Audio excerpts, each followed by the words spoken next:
السلام عليكم. النهارده بكل بساطه هنعمل مع بعض اللينك شاير، كنا عملناه قبل كده معاكم في القناه، ويا رب افتكر وانزله لكم في صندوق الوصف. كنا عاملين اللينك شاير العادي، النهارده ان شاء الله هنعمله نفس الخطوات بس هيكون ملون، يعني اشكال كده بكذا لون. اللينك شاير اللي احنا هنعمله النهارده مكوناته بسيطه جدا وخطوات بسيطه وسهله وهتكون، بس اللي ما شافش قناتي وبيشوفها النهارده لاول مره ما ينساش يعمل لي اشتراك ولايك للقناه حتى يوصلكم كل الاشعارات والوصفات الجديده اللي هتكون نازله بعد كده. نبتدي بقى بالوصفه. انا معايا هنا 4.5 كوبايات دقيق، عليهم كوبايه نشا، معلقه صغيره بيكنج بودر، عليهم ذره ملح هنحطها، بتبقى دي المكونات الجافه كلها. وهنا معايا كوبايه سكر بودر، لو السكر عندك ناعم مش خشن ممكن تحطيها على طول من غير ما تطحنيه. انا طحنته، فضلت ان انا اطحنه، هو رغم انه كان ناعم وابيض وكل حاجه بس انا عايزاه يكون البسكوته كده تبقى مروله وناعمه جدا معايا. عايزه تحطيه سليم كده مفيش مشكله لو كان ناعم.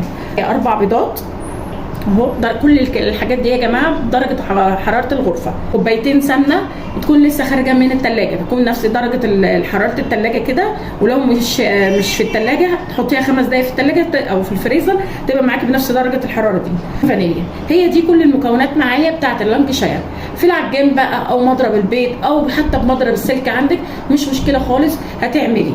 انا اخترت بصراحه اعمل عجان المره اللي فاتت كنت عاملاه لكم مضرب البيض الكهربائي، المره دي هعمله بالعجان. ما عندكيش اعمليه في مضرب البيض الكهربائي او مضرب السلك. هننزل مبدئيا بالسمنه بتاعتنا اهي. بصوا يا جماعه عامله ازاي مجمده اهي، مجمده كده. يعني ايه مش مجمده؟ هي كده لا هي سايحه ولا هي متلجه، لازم تكون بدرجه الحراره دي. 5 دقائق تحطها في الثلاجه علشان تدينا نتيجه كويسه. دول كوبايتين سمنه، وهكتب لكم على الشاشه المقادير. كوبايه السكر، وننزل ونضربهم.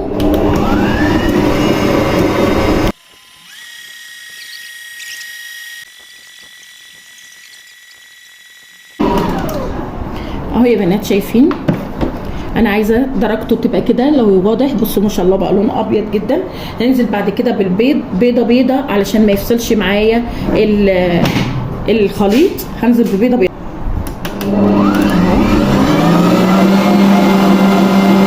اول ما بتختفي البيضه بحط اللي بعديها على طول. بسم الله.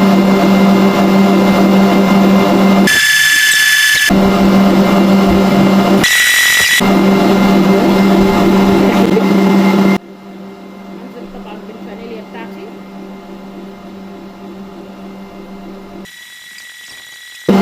الفانيليا كانت قليله شويه، السائله كان اخر شويه عندي، هزود عليها باكت فانيليا اهو يا بنات. وهو شغال كده هننزل بالدقيق بتاعنا اللي حطيت عليه كل حاجه المكونات الجافه، بس مش هنزل بيهم مره واحده علشان اشوف درجه الدقيق. انزل كل يعني معظمه كده واخلي حوالي بوله بحيث اشوف هيحتاجوا كله ولا لا. يعني كويس. ولو عايزه في الخطوه دي تعملي بايديكي بالمعلقه يعني اعملي. كان هي مده دقيقه بس هنضربه. انتوا عارفين البسكوتات كلها ما بتحتاجش عجن عشان ماده الجلوتين اللي فيها ما تطلعش وتعضم معايا، فانا هعمله لمده دقيقه بسرعه. لازم نلم الباقي كده من العجان، او بتعملي بالمعلقه في الخطوه دي بتقلبي لحد ما يختفي الدقيق كله وبتشوفي هيحتاج تاني دقيق ولا لا. انزل بقى بالبقيه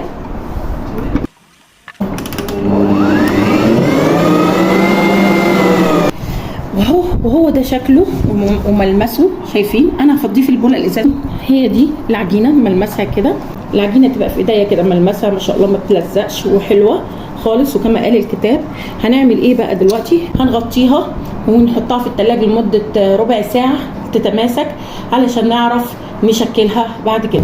هنجيب بستريتش باك وهنحطه في التلاجة لمده ربع ساعه ونرجع نشكلها بعد كده. ودلوقتي بعد ما قعدت حوالي نص ساعه، انا قلت ربع ساعه بس سبتها شويه تاني في التلاجة كنت مشغوله، نص ساعه كده او ربع ساعه تمسك شويه عشان تعرفي تشكليها. هنجيب اطباق كده عشان نعمل الالوان بتاعتنا اهي. هاخد اجزاء منها كده نحط اللون الاخضر على الكميه دي كده اهو. اللون الاحمر هنحط بقى لون تركواز كده، فهنحط شويه من الازرق على شويه من الاخضر، والازرق مش هيكون كتير، هنحط عليه شويه اخضر، واخلي اللون ده زي ما هو، اللون اللي هو الطبيعي بتاع اللون كشير العادي. وده اخضر، وده التركواز حطينا ازرق على اخضر عشان يدينا اللون التركواز. وده احمر، وهنحط كاكاو هنا اهو، شويه كاكاو. بصي لي حوالي معلقه كده كبيره مليانه. هنحط شويه زعفران، هنقلب لون. عملت لونين كده، الاخضر والشوكولاته اللي هو بالكاكاو. هنخش بقى على اللون الاحمر اهو لحد ما اللون كله يتجانس ويبقى مغطي العجينه. وكده اللون الاحمر شايفين لونه جميل ازاي. ودلوقتي هنعمل اللون الاصفر ده، هنعمل بقى اللون التركواز ده. كده عملنا اللون التركواز اهو، طلع منتهى الجمال. نغلفهم بقى كده عشان ما يشافش من الهواء. نبدا نشكلهم. الالوان دي الوان غذائيه مسموح بيها، يعني ما تخافوش، دي جميله قوي. لو عندكم بقى اطفال هيحبوا قوي الحاجات الحلوه دي، وهيخليهم يشاركوا معاكم، يشكلوا معاكم، فهتبقى الحاجات تحفه كده. ودي حاجات الوان ربيع جميله. الالوان اللي عملناها ده اللون التركواز، وده اللون العادي الطبيعي بتاع العجينه، وده اللون الاحمر البينك او النبيتي، وعملنا لون اصفر، وعملنا الفستقي، وعملنا الشوكولاته اللي هو بالكاكاو. 6 الوان كده. هنخش بقى على التشكيل يا بنات. نبتدي بقى نشكل ونخليهم كلهم، نحاول نخليهم سوا بعض. شايفين؟ ما نبططهاش، نخليها زي ما هي عشان هي بتفرش شويه في الفرن، هتطلع مظبوطه. نكورهم كده ونعمل الاشكال كلها جنب بعض كده، ونخلي مسافه بسيطه، ونخليها زي ما هي، ما نبططهاش خالص اهو.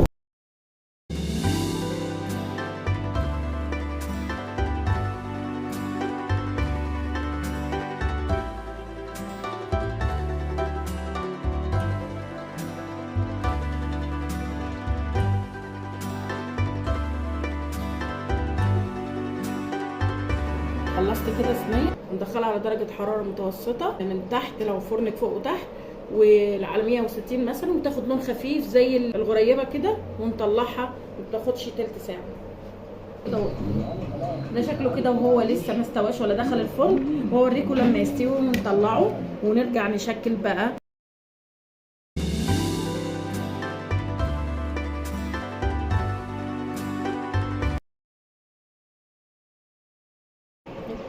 اهو يا بنات طلع من الفرن. نبتدي بقى نشكل، بس يهدى شويه ويبرد. في صينيه طلعت بارده خالص اهي، نبتدي بيها نشكل. دلوقتي عندي جوز الهند، وعندي فرمسيل، وعندي مربى. هنعمل من ده ومن ده ونشوف. نحط مربى كده بسيطه، نحط في النص عشان هي اللي تخليهم يلزقوا في بعض اهو زي ما انتم شايفين كده. نعمل مثلا في جوز الهند، شايفين الجمال والشياكه والاناقه اهو.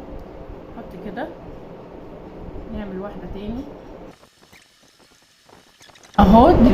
كده عملت بالفرماسيل وعملت بالجوز الهند. نعمل شكل تاني. شايفين الجمال؟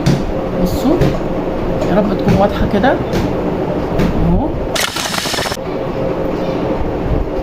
زي ما انتم شايفين كده اهي. اكمل بقى الكميه كلها وارجع لكم تاني.